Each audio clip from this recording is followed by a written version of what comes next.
Olá, seja muito bem-vindo ao DC Notícias. Surto de ebola preocupa profissionais da saúde em Foz.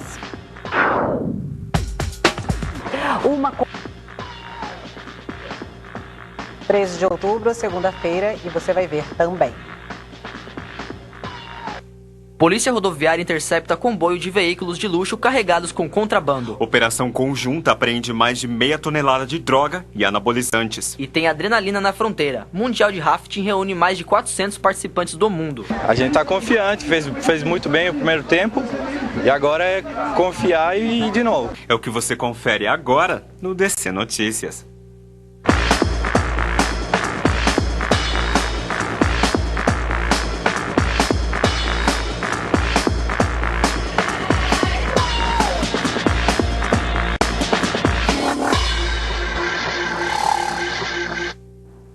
E você que precisa dos serviços do Ministério Público Federal do Paraná, pode enviar críticas ou sugestões online. O prazo é até o fim deste mês. Para melhorar as formas de prestar serviços aos cidadãos, o Ministério Público Federal no Paraná está realizando uma consulta pública na internet, para que as pessoas enviem sugestões e críticas que possam aperfeiçoar a atuação do órgão no Estado. A consulta ficará disponível no site que aparece na tela até o dia 31 de outubro. E agora é cidadania. Como de costume, estudantes do Grupo DC organizam um chamado Trote Solidário para ajudar a manter algumas entidades beneficentes do município. Dessa vez, o destino escolhido dos alimentos arrecadados foi o Lar dos Velhinhos. O Trote Solidário é um projeto do Grupo DC, que envolve todos os acadêmicos das turmas de administração. Realizando ações na comunidade, como arrecadação de alimentos e outros utensílios, tem como finalidade fazer os alunos se envolverem em campanhas na ajuda de várias entidades em Foz do Iguaçu.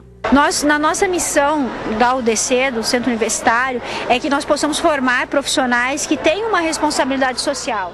Então, durante a formação deles, nós queremos transmitir de que a sociedade nos dá, na forma de aquisição dos nossos produtos, no pagamento dos nossos salários, ela retribui, ela nos dá algo em troca. Então, nós precisamos retribuir essa ação.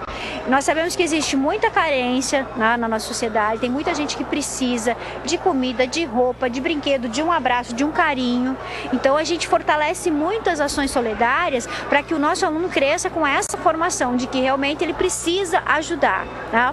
Faz parte do ser humano essa necessidade de fazer bem ao outro. E quem recebe, sem dúvida nenhuma, tem inúmeros benefícios. Para os acadêmicos, o projeto surgiu muito efeito.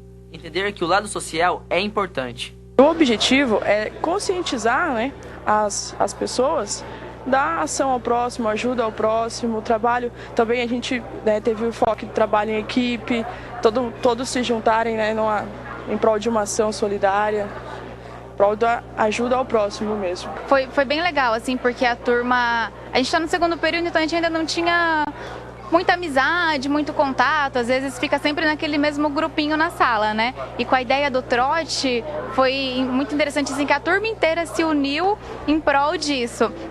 A princípio a nossa ideia era só participar, ajudar o próximo, aí depois a gente foi vendo assim, eu trabalho numa empresa e meu gerente quer ajudar de tal maneira, ou eu conheço uma instituição que está precisando. Então cada um da turma foi trazendo uma ideia, foi trazendo uma sugestão, e quando a gente viu assim, a turma estava bem unida e em prol de algo maior, assim, que a gente não sabia aonde ia chegar, assim, a gente não tinha noção da dimensão que a nossa turma ia se unir tanto assim para fazer isso, mas foi bem legal. Eu acho que de uma maneira geral, acho que todo acadêmico, ele tem que ter um pouquinho esse lado humano, conviver em sociedade, saber conviver harmoniosamente com os colegas, e querendo ou não, no futuro, como profissionais, a gente tem que ter essa vivência e saber interagir com as pessoas e ter também um pouquinho esse lado mais humano mesmo, de poder ajudar, ser solidário, enfim. O fim de semana foi marcado por diversas apreensões na fronteira. A operação conjunta da Polícia Federal e da Receita contou com a ajuda de um cão farejador. Na aduana da Ponte da Amizade, um menor foi apreendido com quase 13 quilos de maconha. Num táxi, 2 passageiras paraguaias foram presas em flagrante com cerca de 8,5 kg de crack presos à cintura. Elas disseram que levariam os tabletes para São Paulo. Os servidores impediram ainda um rapaz de 28 anos de atravessar para o Brasil com 21 frascos, 50 comprimidos e 70 ampolas de anabolizantes. Já no domingo, no ônibus que vinha de Assunção, 2 paraguaias, uma de 22 e outra de 28 anos, foram presas também com droga escondida embaixo da roupa. Pouco mais de 6 quilos de haxixe estavam presos na cintura. Quase meia tonelada de maconha foi apreendida no porta-malas de um carro com placas clonadas de Atibaia, São Paulo, na madrugada de sábado. Os 485 quilos da droga foram descobertos pela Polícia Rodoviária Federal. O motorista que se envolveu num acidente na BR-277, no município de Santa Teresa do Oeste, fugiu. A droga e o veículo foram encaminhados para a Polícia Civil de Céu Azul. E tem mais irregularidade na fronteira. A perseguição policial resulta na apreensão de carros de luxo com contrabando. É depois do intervalo. E surto de ebola deixa profissionais da saúde em alerta. Os sintomas, a princípio, são sintomas leves, né? Febre, dor de cabeça, mal-estar.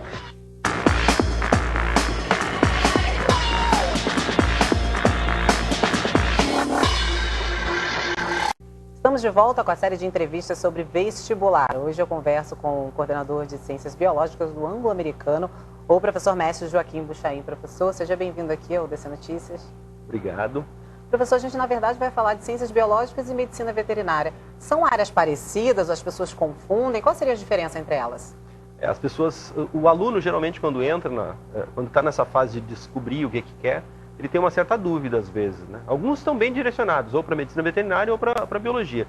Mas tem alguns que não sabem muito bem qual é a diferença. E tem que gostar desse contato com a natureza. Na verdade, a biologia trabalha com o animal, ou seja, aqueles e toda a relação desse animal com o ambiente. Enquanto que a veterinária trabalha com o indivíduo, né? Exclusivamente. Para curar o indivíduo, para tratar os problemas, fazer com que esse indivíduo se desenvolva de uma maneira, né, melhor. Então, são essas as diferenças. Um trabalha o ser em si e a biologia trabalha a relação toda desse indivíduo com o espaço, com o meio em que ele vive. Para a gente detalhar mais um pouco essa explicação, poderia dar alguns exemplos de onde as áreas de atuação que os estudantes, enfim, os profissionais podem atuar? Sim. A medicina veterinária hoje tem uma atuação muito grande, desde indústrias de alimento, né, e com produtos animais, derivadas de produtos animais. A produção é uma área que exige muito hoje, demanda de veterinários. O Brasil hoje é o maior produtor de carne do mundo, né? E então tem uma demanda por esses profissionais. A gente nota que até na faculdade é difícil, né, conseguir profissionais para dar aula nessa área, porque os caras estão todos empregados, quem conhece a área. Então é um mercado em expansão? É um mercado em expansão. A parte de reprodução animal também é uma parte muito interessante da veterinária hoje. Tem uma demanda justamente por causa da produção animal. E na biologia, nós temos as áreas de campo, né, as áreas de consultoria na área de licenciamento ambiental, são uma área que cada vez demanda mais, né, profissionais que entendam de fauna e flora e ecologia para poder estudar essas áreas que estão sendo impactadas e ver quais são as contrapartidas que o empreendimento precisa fazer para que se instale ali. E quando a gente fala de oportunidade, o anglo-americano é referência, né, nos laboratórios da região, na verdade. Sim, eu acho que em algumas áreas a gente está referência hoje no estado já, né? Então a gente forma muito bem o nosso aluno hoje, tanto em biologia quanto em medicina veterinária. A estrutura para a medicina veterinária está fantástica, né? E a da biologia também, são laboratórios É a hora que eles atuam fora das salas de aula, eles são preparados melhor para o mercado de trabalho. Exato. Fora toda a prática de campo, né? Os dois cursos têm muito, assim, atividade prática de campo, que os alunos têm que ir a campo, na biologia, estudando a estrutura florestal e os animais da região, esse contexto, né, é imprescindível. E na veterinária, estudando as produções, fazendas, né, produtoras, indústrias, enfim, esse tipo de coisa. Bom, duração e período das duas, é noturno? Período noturno, as duas, a biologia com 4 anos, certo? E a medicina veterinária com 5 anos. Medicina veterinária, então tem 1 ano a mais. 1 ano a mais. Vestibular é dia 18. Dia 18. Menos de uma semana. A maioria já estudou, provavelmente, é claro, né? Então já pode se inscrever. Qualquer coisa pode conhecer também? Pode. Um pouquinho da aula, como é, porque às vezes é por causa da dúvida mesmo. É só ligar para a faculdade e procurar a gente lá, né? E marcar uma aula prática, uma visita. A gente tem o maior prazer em receber o aluno lá. Sim, professor, obrigada pela sua participação aqui. Obrigado. Boa noite. E depois de uma perseguição nas estradas vicinais próximas a Santa Terezinha de Itaipu, a Polícia Rodoviária prendeu um comboio de 6 veículos de luxo carregados com cerca de 240 caixas de cigarros contrabandeados. 4 tinham placas falsas. Apresentaram ocorrências de roubo e furto. Durante a ação, o motorista capotou e o outro bateu no carro. Ninguém foi preso. Daí, na sequência, outro carro se acidentou na BR, capotou sozinho, também com contrabando de cigarro. E um colega que ficou para trás também conseguiu, de um outro comboio, conseguiu lograr êxito de capturar mais esse veículo também com cigarro. Saem disparada em direção ao primeiro matagal que vê e não tem quem pegue eles, né? Todos eles conseguiram fugir, infelizmente. Com estes 6, já são 199 carros recuperados na região pela Polícia Rodoviária. O total supera o número de apreensões do ano passado, que foi de 198 veículos. E vamos mudar de assunto para falar da previsão, que é de clima abafado. Os termômetros chegam a quase 40 graus, é o que diz a previsão. E a noite dessa segunda é de temperaturas altas na fronteira, máxima de 37 graus e mínima de 20. Na terça-feira, uma leve mudança com possíveis pancadas de chuva à tarde e à noite, máxima de 37 e mínima de 21 graus. E na quarta, sol com algumas nuvens, não chove. A máxima fica entre 35 graus e mínima de 23. E fora das salas de aulas, os universitários da UDC surpreendem quem passa pelos corredores da instituição de ensino. Os responsáveis por tanta criatividade são os estudantes dos cursos de jornalismo e publicidade e propaganda. Copos que não são copos, bota que não é bota. Sim, objetos que não são o que aparentam ser.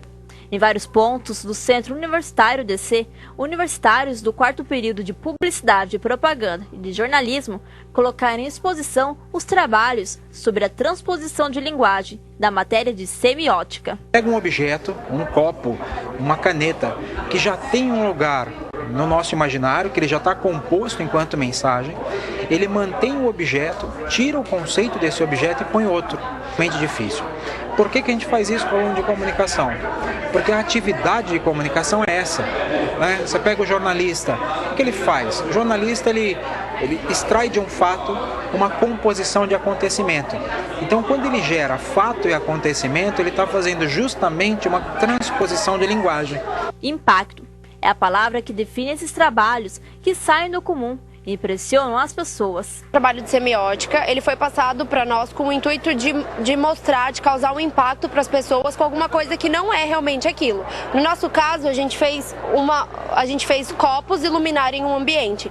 Então, quem passa aqui não pensa, são copos, mas pensa, nossa, que legal, é uma iluminária, não sei o que, está iluminando. Aí quando chega perto, se aproxima, mas não pensa, são copos, pensa num todo, na iluminação, em uma iluminária. E foi isso que o professor pediu pra gente causar um impacto diferente do que é um evento mental. E agora a gente traz um assunto que deixa o mundo em alerta, o vírus Ebola. No Brasil, a preocupação não é diferente. Há poucos dias, um africano entrou no país com suspeita de estar contaminado. O estrangeiro teve contato com várias pessoas. Apesar do resultado do primeiro teste ter dado negativo, o medo ainda persiste, já que há mais casos de pessoas infectadas fora do epicentro do surto. O vírus é tão perigoso que mata mais da metade dos doentes. Na semana passada foi registrado o primeiro caso de suspeita de ebola no Brasil, na cidade de Cascavel. O paciente é natural da Guiné. O primeiro diagnóstico já saiu e deu negativo. Agora falta sair o segundo para confirmar que não é ebola. A suspeita deu um susto aos brasileiros.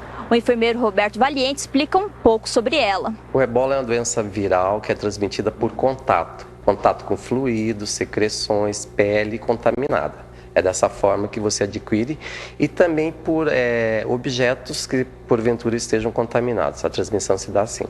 Os sintomas a princípio são sintomas leves, né? Febre, dor de cabeça, mal-estar, que pode ir evoluindo para gravidade. Pode daí começar com vômito, diarreia e numa fase mais avançada algumas manifestações hemorrágicas. Até o momento o ebola não tem cura. O tratamento é paliativo, né, se tratam os sintomas e existem, né, aí alguns medicamentos que estão ainda em fase de experiência contra o ebola, mas não há ainda uma medicação que cure o ebola. E daqui a pouco, o Festival do Sorvete do Rotary Club movimenta visitantes em Foz. E Mundial de Rafting reúne centenas de participantes de diversas partes do mundo. No slalom agora, a gente fez já a primeira volta e estamos esperando a segunda agora.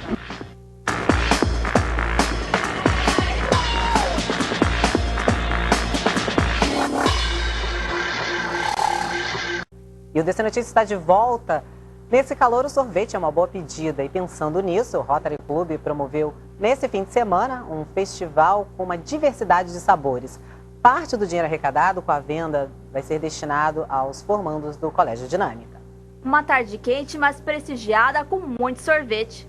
A 16ª edição do Festival Sorvete do Rotary Club, realizado no Colégio Dinâmica, foi bem movimentada e saborosa.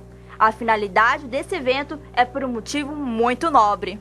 O foco desse projeto é arrecadar fundo para a compra de cadeira de roda para banho para o nosso projeto do Rotary. Todo ano a gente faz essa compra das cadeiras através das parcerias com as empresas e colégio.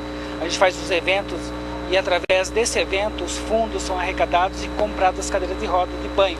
Em parceria com o Colégio Dinâmica, o festival também tem como objetivo contribuir com a formatura dos alunos do 9º ano, que ajudaram na recreação das crianças, uma maneira de união entre os estudantes. Está sendo muito bom, todos estão colaborando, isso ajuda bastante, porque a gente pode se unir, formar uma união entre pessoas assim, e também ajudar uns aos outros. Mas quem pensa que só sorvete o festival tem, está enganado. Chocolates, espetinhos e refrigerantes fizeram parte dessa festa. E o principal, por R$10 a pessoa poderia saborear todos os sorvetes do evento. Esse fim de semana também foi de muita adrenalina para os participantes da primeira etapa do Campeonato Mundial de Rafting.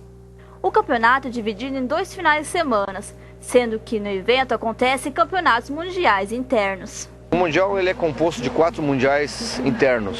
O Mundial de Sprint, é o tempo na descida do canal. Depois o Mundial Cabernet, head-to-head, né, 2 contra 2. E hoje o Mundial de Slalom e amanhã o Mundial de Descida, que é nas Cataratas. Então são 2 dias no canal de Itaipu e 1 dia nas Cataratas. O campeonato acontece no canal Itaipu e nas Cataratas do Iguaçu. Como não podia faltar, a equipe brasileira estava super animada e otimista com o desempenho.